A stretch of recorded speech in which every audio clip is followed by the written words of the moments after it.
Tua Tagovailoa's sudden rise to prominence was stunning when the Samoan-born, Hawaiian-raised freshman backup stepped up with a 2018 overtime game-winning championship throw that threw him to the forefront of college football.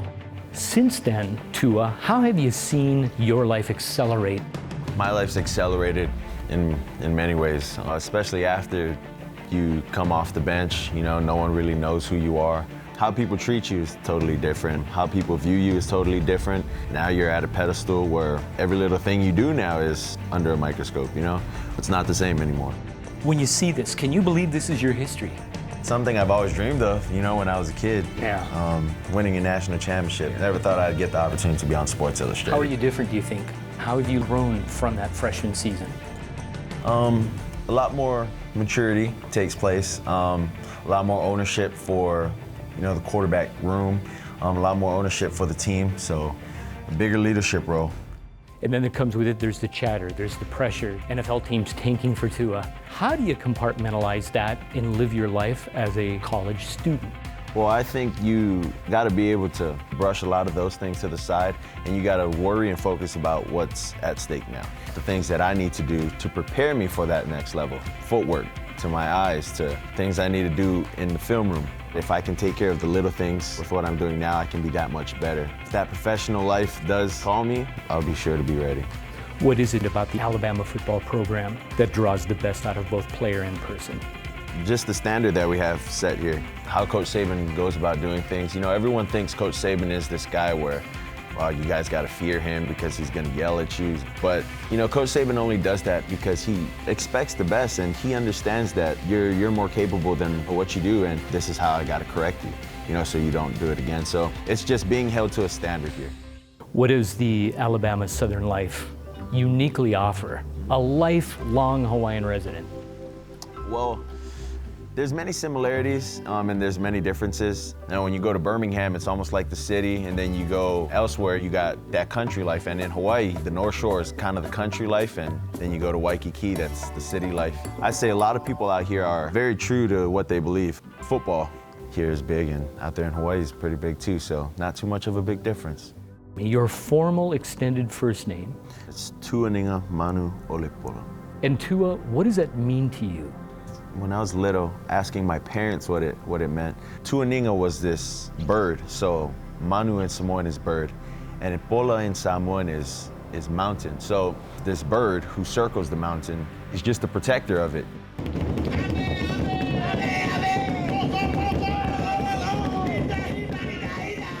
What is the Samoan way? They say fa Samoa. Samoan way is respect. Respect is the biggest thing in our culture. Our dad always told us growing up, people will always remember you from the way you walk, from the way you talk, and from the way you hold yourself. And that doesn't go just for you, but it goes towards representing your family as well. The Samoan devotion to family is revered. How do you explain that value to teammates, to friends whose family life is broken? It's a lot harder to explain it to them, only because it just comes natural to us. And so I'd say every time my family's around, just being able to love on each other, those guys being able to look and see, you know, how we treat one another, our brothers, our sisters, our moms, and our dads, you know, being able to treat them with respect. It's all about giving back and being obedient to the things that, you know, will make you successful in life. For our family, it's basically faith, family, and football. You know, so everything is based on our faith, grounded and rooted in that. Vision to see, core to throw from.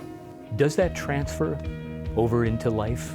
Having vision and having the footing to handle? Oh yeah, it definitely does. Football, when you're a quarterback, your base is the biggest thing. Being able to throw and follow through, having your ground really centered, where the ball is going to go and how hard it's going to travel. Your foundation is what you're always going to revert back to.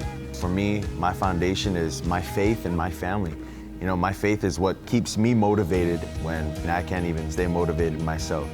I'm just trying to play football, just trying to be able to take care of my family and be able to use my platform for the right reasons. What do you admire most about Jesus Christ? The greatest gift that God could have ever given us was His Son.